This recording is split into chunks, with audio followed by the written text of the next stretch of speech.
So yan, magandang hapon sa lahat po ng ating tagapagsubaybay, tagapanood ng ating YouTube channel, no. Maraming salamat lalong-lalo na po sa TV Team Panday, sa Pugong Biyahero Team. Maraming salamat po sa pag-subscribe ng ating channel. Ay malaking tulong po para sa akin.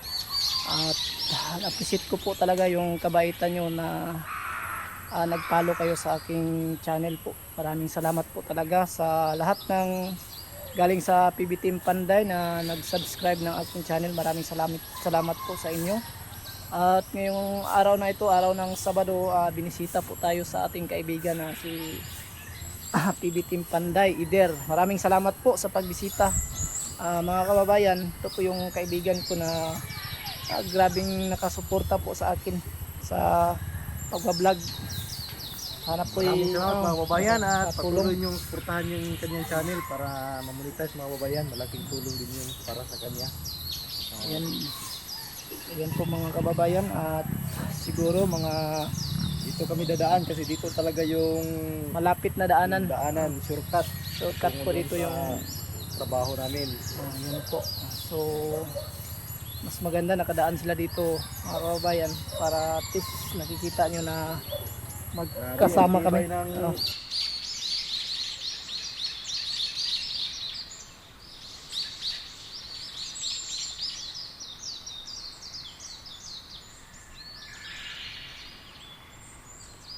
So mga idol, shout out na natin yung mga bagong subscriber natin. Shout out sa ating bagong subscriber, Mami 0928 from PB Team Panday subscriber. Shout out na rin natin si Nalin Rapa from PB Team. Si Rosalie Remihio from PB Team Panday. At Romeo Flaviano from Japan. Salamat din Labihay Luoya sa pag-subscribe. At salamat Carmelita Carrion sa pag-subscribe, watching from Ulas, Davao City. At kay Elisa Navarro from Pugong Biyahero Team, maraming salamat po sa pag-subscribe. So maraming salamat no sa lahat ng nag-subscribe ng ating channel, lalo na po sa galing sa PB Team Panday, PB Team. At sa lahat ng nakapanood ng ating mga videos, salamat po sa lahat ng nag-subscribe.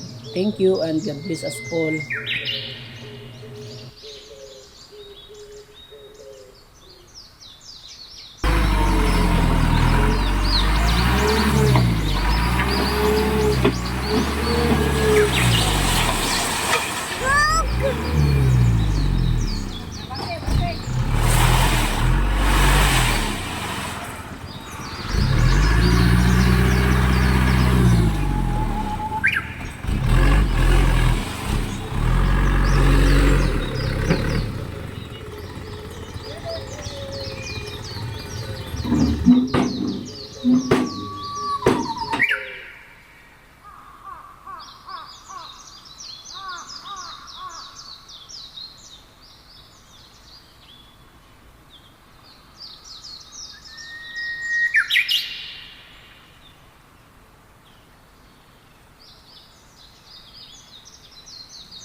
So yun po yung mga Gawa ni Bitoy.